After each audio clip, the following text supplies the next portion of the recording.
Glória a Jesus. Saúde a todos com a paz do Senhor. Graças a Deus pela oportunidade que o Senhor nos concede nesta noite. Estamos reunidos na sua presença para juntos aprendermos a sua palavra, para que possamos nos tornar mais sábios e que possamos estar alimentados. Que o Senhor possa abençoar cada um dos irmãos. Amém? Convido a todos a ficar de pé. Nós vamos ler a palavra de Deus. E os irmãos que não tomaram ceia, procure nossos irmãos ali na secretaria e vá lá rapidinho. Vá e volte rapidamente. Amém? Abra sua Bíblia na carta do apóstolo Paulo, 2 Coríntios, capítulo de número 10, verso 4. Glória a Jesus.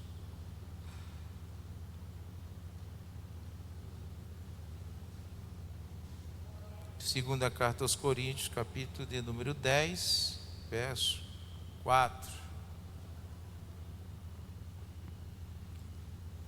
Amém? Diz assim a palavra do Senhor: porque as armas da nossa milícia não são carnais, mas sim poderosas em Deus para a destruição das fortalezas. Vamos repetir?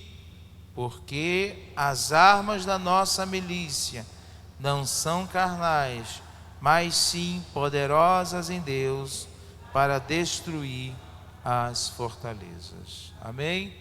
Podeis assentar em nome de Jesus.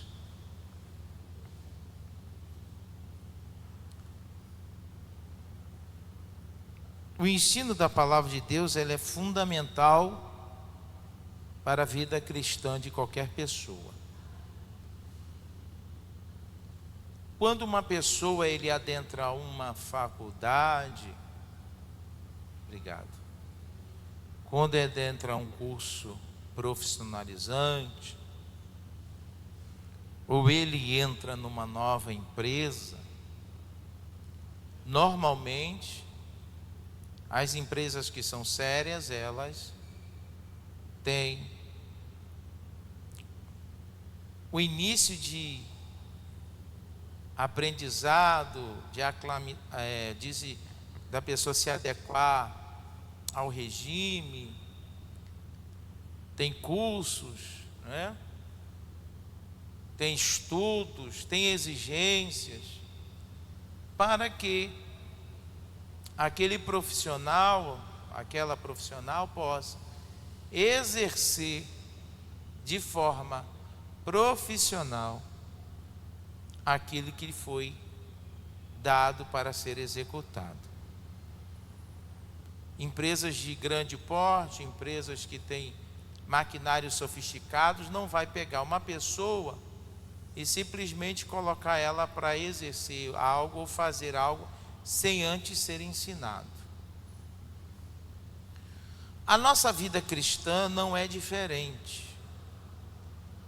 O que nós não temos observado, e muitas vezes é passado batido, é que todos nós precisamos ter o desejo e a vontade de aprender da palavra de Deus.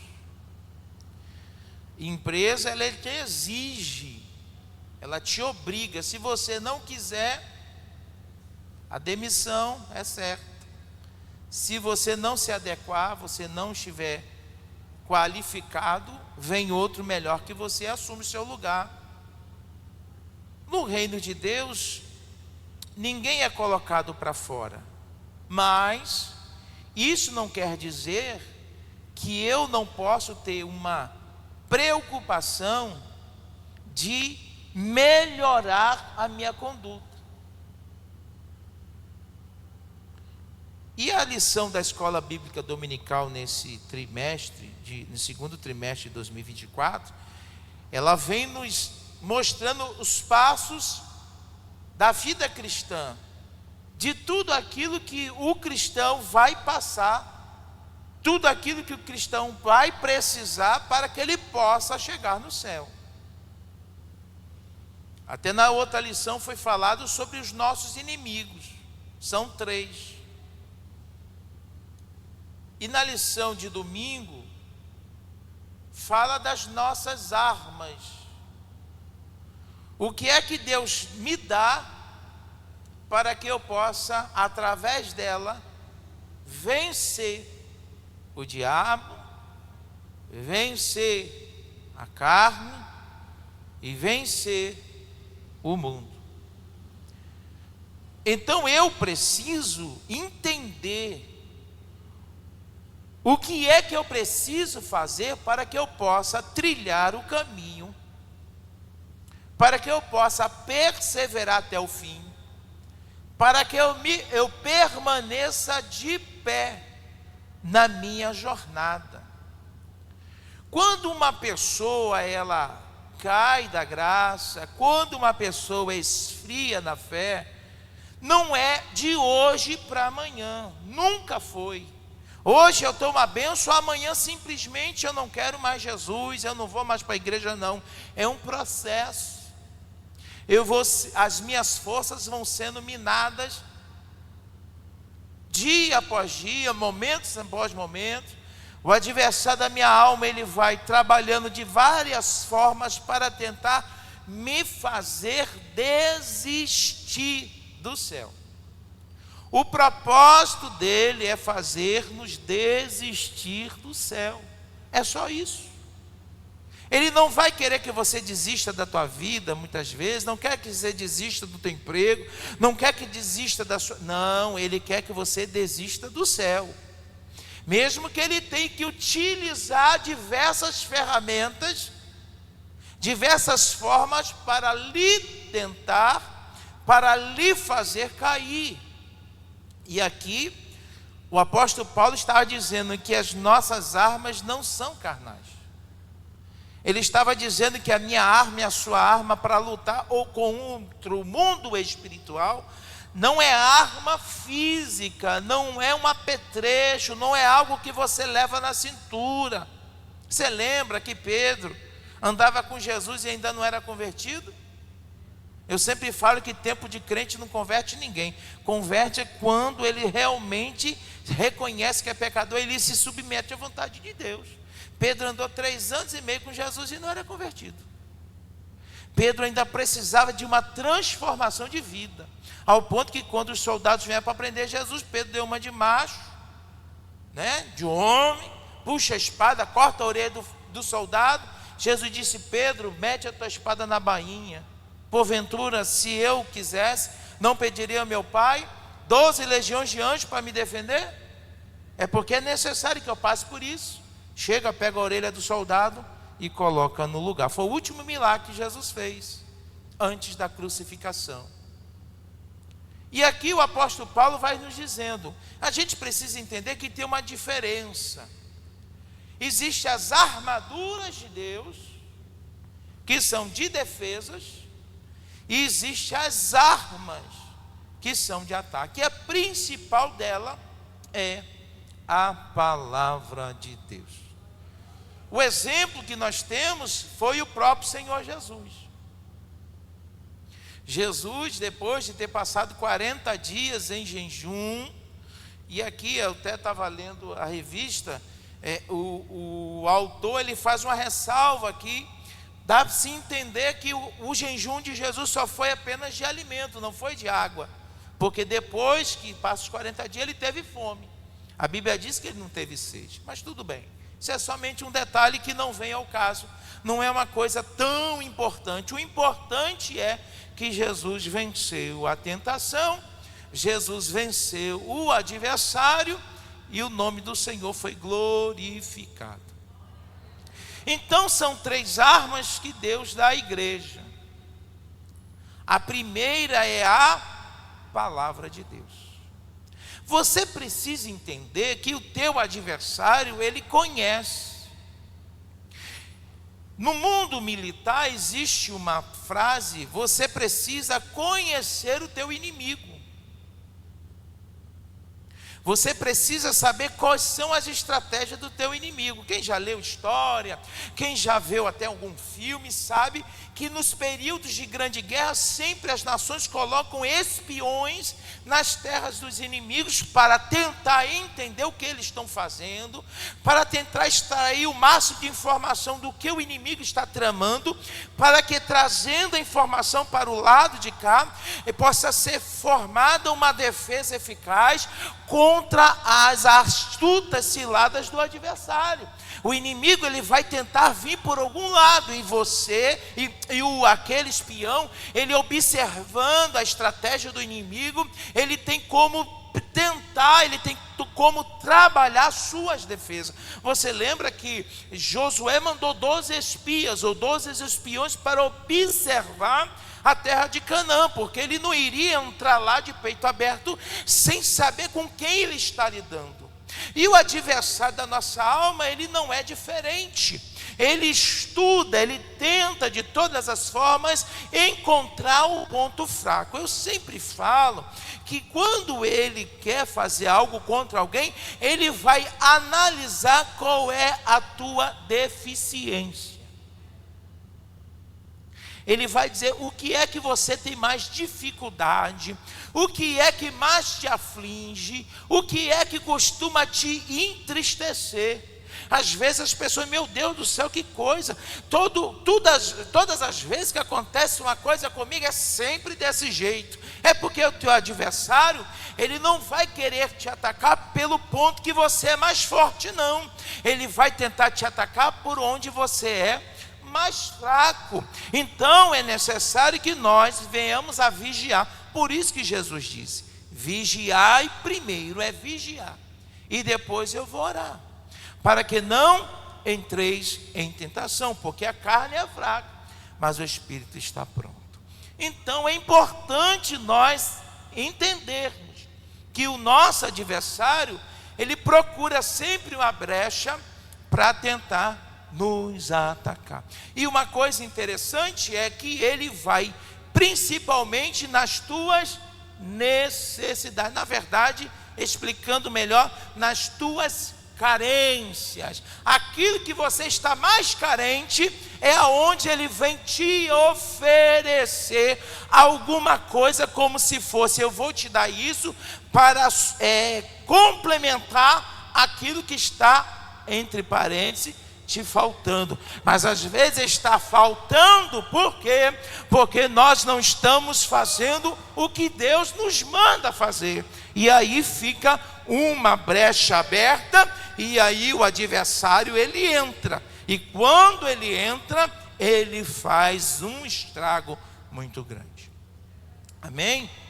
Então eu preciso ter uma arma que eu possa vencer o meu adversário.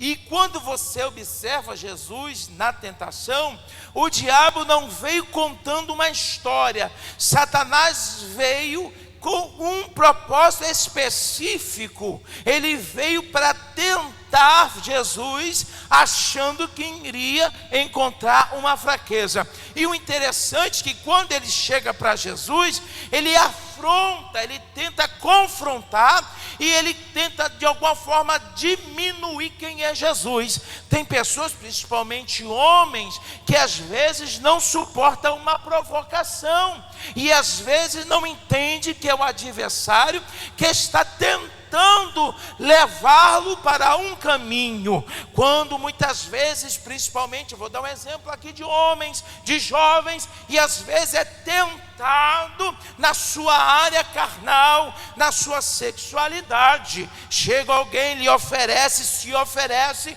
e aí ele, tendo um entendimento, tendo temor a Deus, ele disse: não quero, eu não posso, não é para mim, obrigado. E aí a pessoa: mas você não é homem?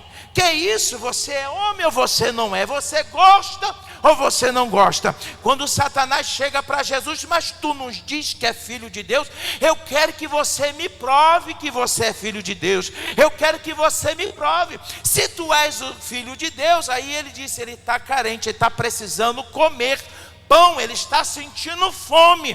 Se tu és o filho de Deus, transforme estas pedras em pães.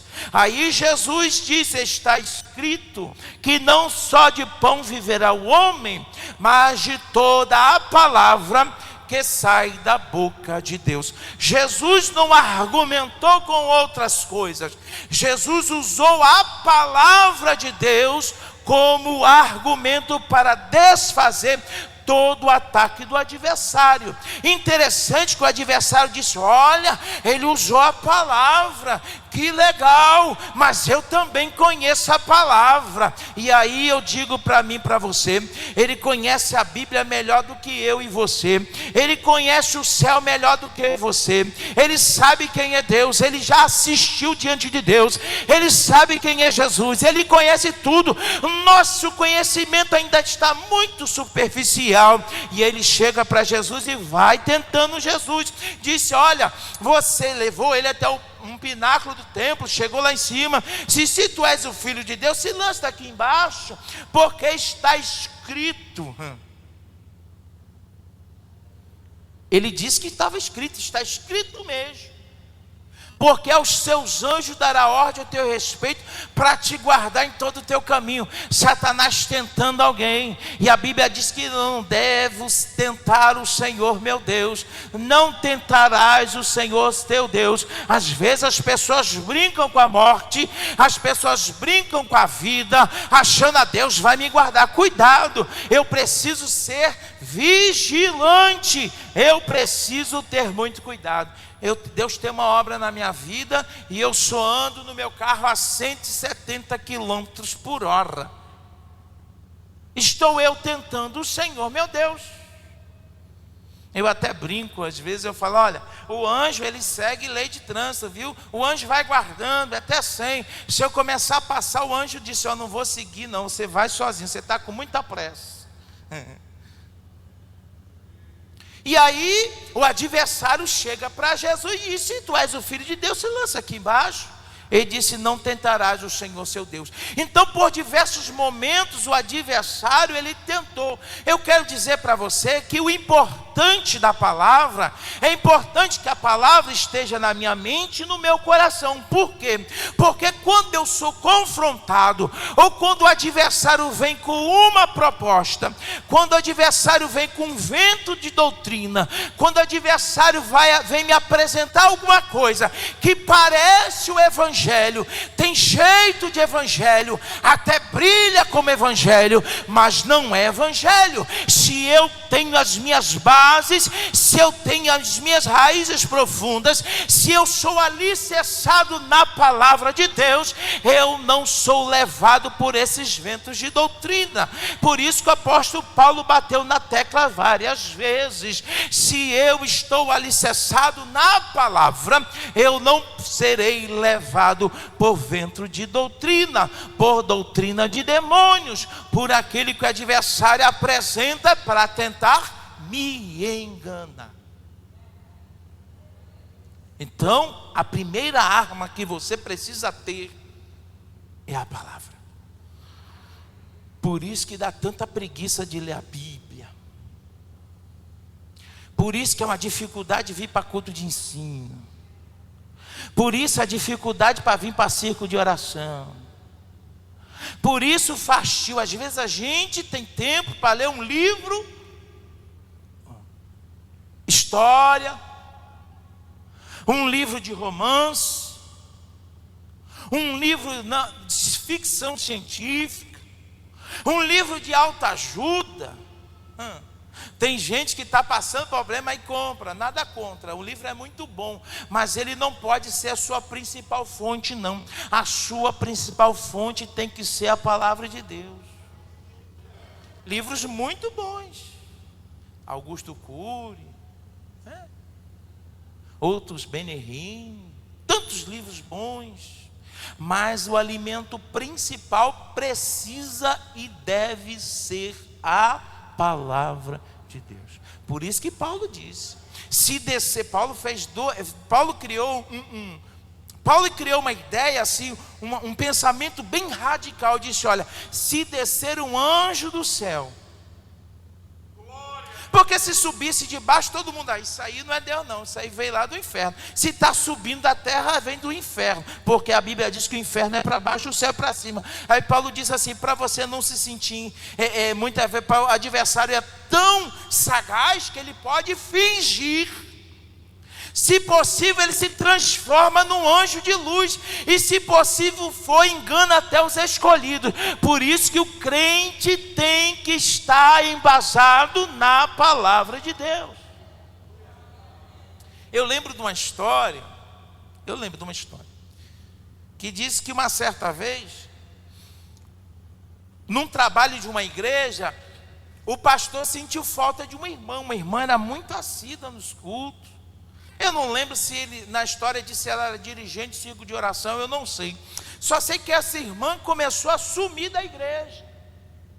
E aí o pastor foi procurar saber por que a irmã fulana está sem vir para a igreja.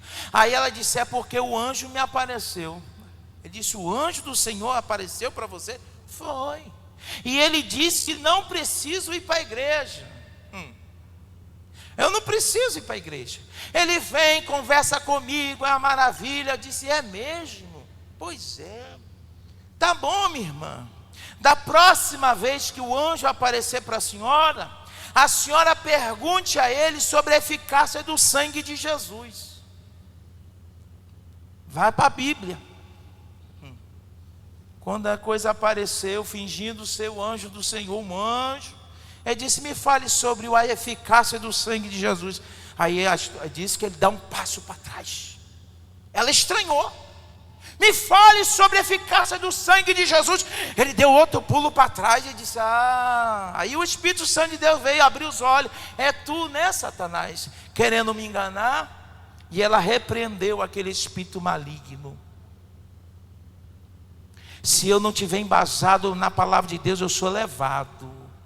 Aí Paulo disse, se descer um anjo do céu, se ele vos pregar um outro evangelho, que ele seja considerado anátema. Ou se eu mesmo, em outro momento, me desviar e vier aqui pregar a heresia, que eu também seja considerado anátema. Sabe o que é? Por mais que seja pastor, e aí está o perigo, porque fulano um tempo atrás era uma bênção, era usado por Deus, mas às vezes no meio da sua caminhada começa a se corromper, no meio da sua começa a se desviar, e aí começa a trazer palha, começa a trazer elementos que não está na palavra de Deus, e as pessoas, por conhecer o passado dele, começa a comer aquela comida ruim, e aquela comida começa a fazer mal. Por isso que Paulo deu o exemplo, se eu mesmo vos pregar um outro evangelho, que eu também seja considerado anátema. A palavra de Deus é essencial. Qual é a segunda arma, pastor? Oração. Outra coisa que é fundamental na vida cristã. É interessante que quando o pastor termina o culto, ele disse, a oração é o oxigênio da alma. Eu paro para pensar, o ser humano precisa de comer comida sólida, o ser humano precisa beber água, e o ser humano precisa de respirar para viver. Se faltar um desses três elementos, você morre. Você pode até ficar 30, 40 dias sem comer. Você pode ficar até 3 dias sem beber água. Mas dificilmente você passa mais do que 3 ou 5 minutos sem respiração. Então, para a vida cristã, são elementos principais. A oração é a chave da vitória. A oração, vocês estão meio assim. A oração, mas tem gente que sabe que é a chave da vitória, mas não pega essa chave. Ô irmã fulana, pega essa chave aí para mim. Eu lembro a história de um pastor que contou também uma coisa, que disse que, irmã, o adversário está assim, tem uma luta na sua casa, a gente vai fazer uma campanha de madrugada.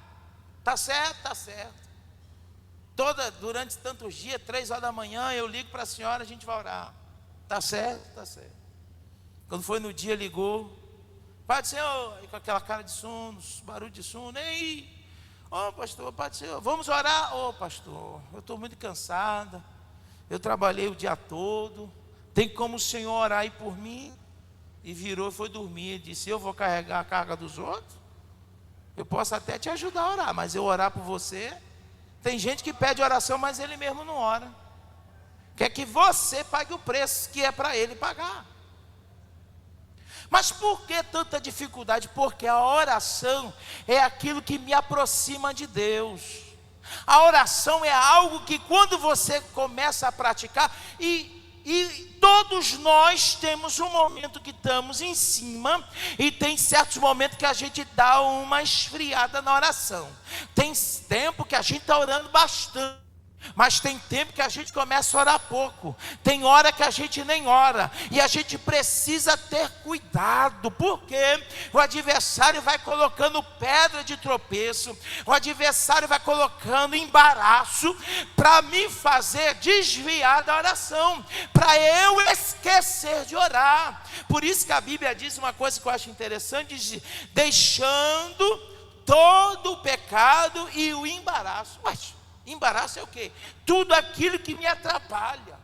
Não é só o pecado que atrapalha, não. Tem outras coisas que me atrapalham de estar mais perto de Deus. E quanto mais a gente ora, mais a gente sente a graça, mais a gente é cheio, mais o Espírito Santo se revela, mais o Senhor nos usa, mais o Senhor te capacita, mais o Senhor fala com você. Você lembra da história que Moisés subiu para ficar diante de Deus, e por causa da proximidade com Deus, o rosto dele brilhou. Quanto mais a gente se aproxima de Deus, mais o rosto da gente brilha, mais as pessoas vê Deus em você, mais as pessoas vão ver a presença de Deus na sua vida, mais intimidade, mais sensibilidade ao Espírito Santo a gente tem. Estava esses dias, e eu falo por mim, que eu estava preocupado. Essa semana foi: Jesus, o negócio está muito bom não, porque tem uns dias aí que eu não chorei, e eu preciso chorar na tua presença, eu preciso sentir a tua graça, eu preciso reconhecer que sem ti eu nada sou. E aonde que é que a gente faz isso?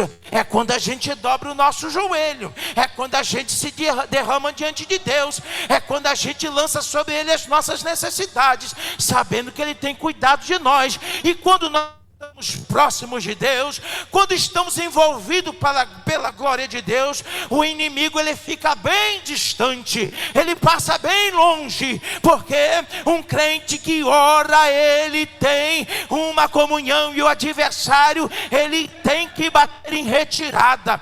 Por isso que às vezes é tanta dificuldade para a gente orar. Teve um dia eu falei assim: Jesus, eu estou dormi demais esses dias, bati de noite para dormir, acordei de manhã. Eu disse: eu não posso, eu preciso me levantar de madrugada para orar algum momento. E já teve dias que eu quero que alguém que nessa noite não fez, faça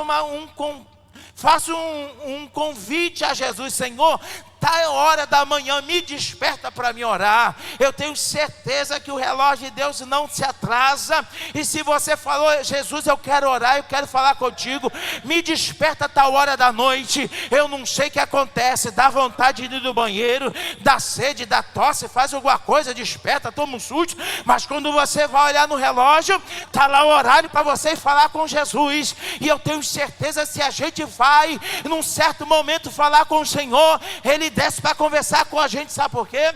Um certo momento eu estava pensando disso. Sabe o que é isso? Jesus disse assim: olha, abriu mão de um direito dele, que eu dei, de dormir, descansar, para vir falar comigo. Levantou para conversar comigo. Por isso tem um texto que diz: aqueles que me buscam de madrugada me acharão.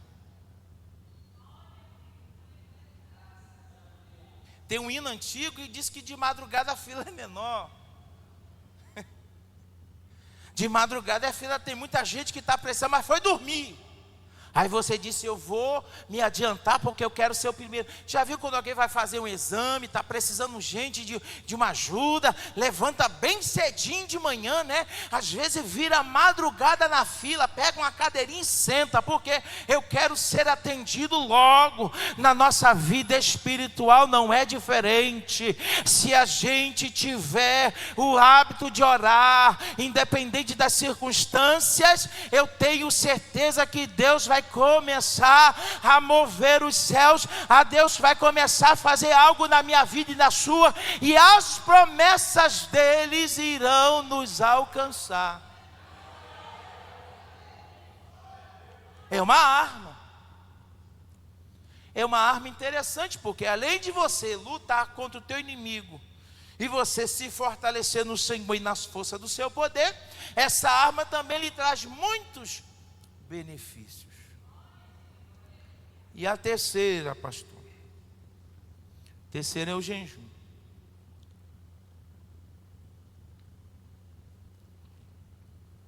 Um certo dia eu estava analisando e disse, por que o jejum me faz sentir mais a presença de Deus? A Bíblia diz que a carne conspira contra o espírito, não é? E o espírito contra a carne. A carne, ela quer ter soberania. A tua carne, ela quer mandar, é o que eu gosto, não é assim? Você vai na rua, não é assim? Você passa numa padaria, aí você vê lá uma guloseima, você vê um doce, não é assim?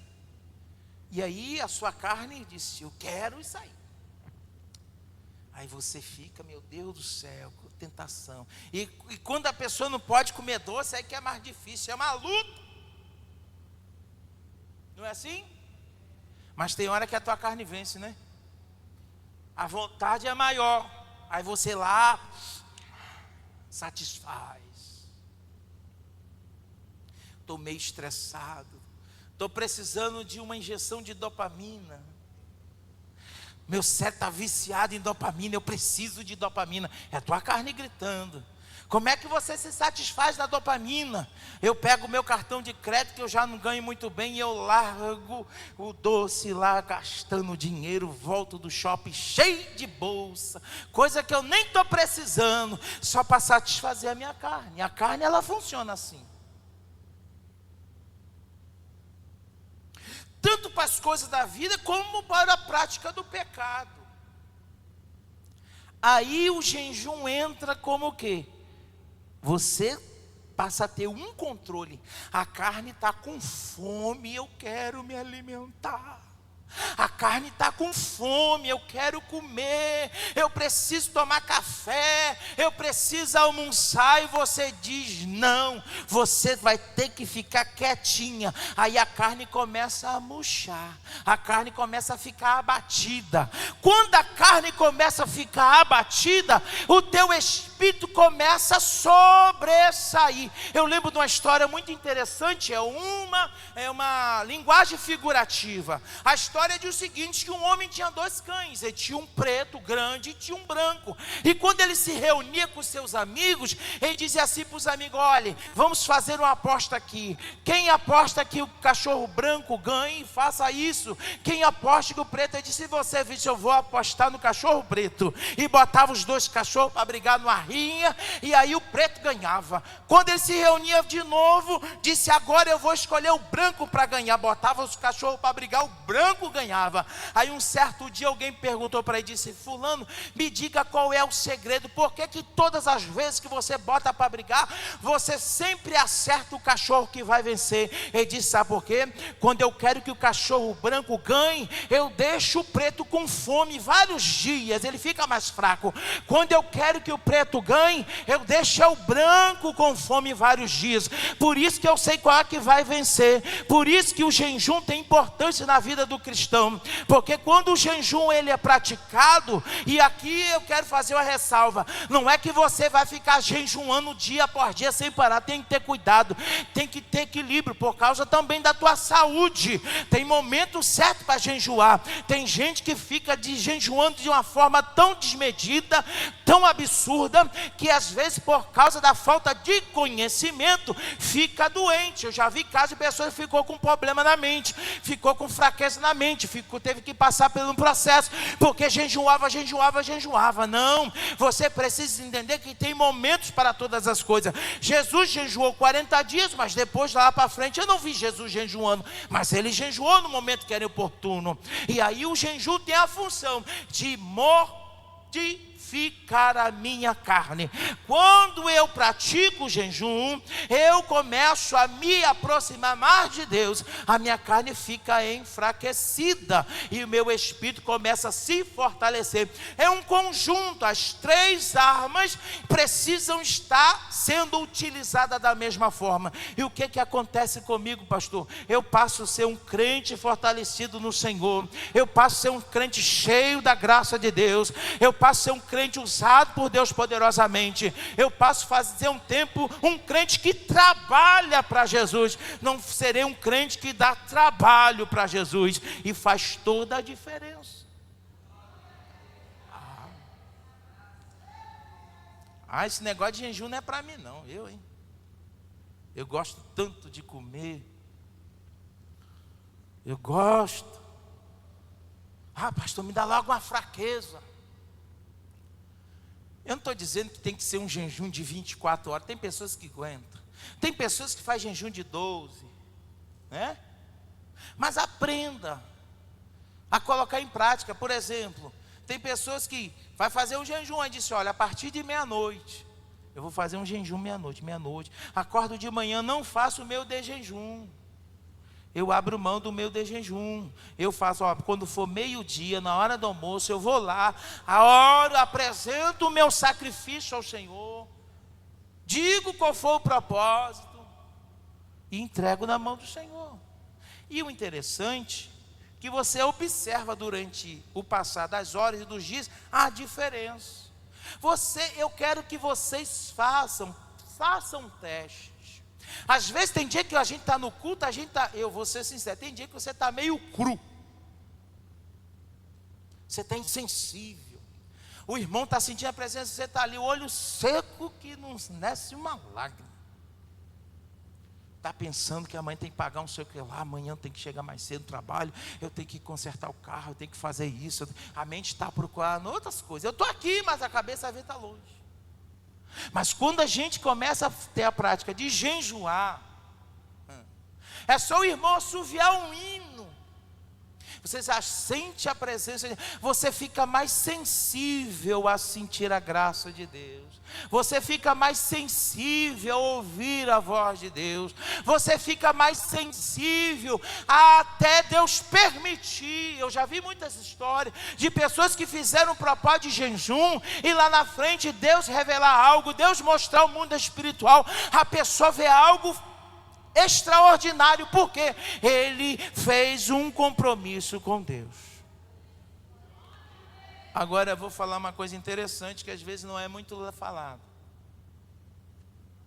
Solteiro é fácil de jejuar, e casado, a Bíblia ensina tudo. A Bíblia diz assim: olha, se um dos cônjuges ou os dois colocar um propósito de fazer um jejum, tem que ser de comum acordo,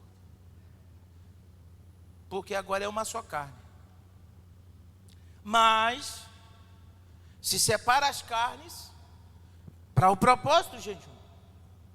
Quando o propósito, interessante isso aqui, quando o propósito do jejum terminar, a Bíblia manda o quê? Junte-se de novo, para que Satanás não vos,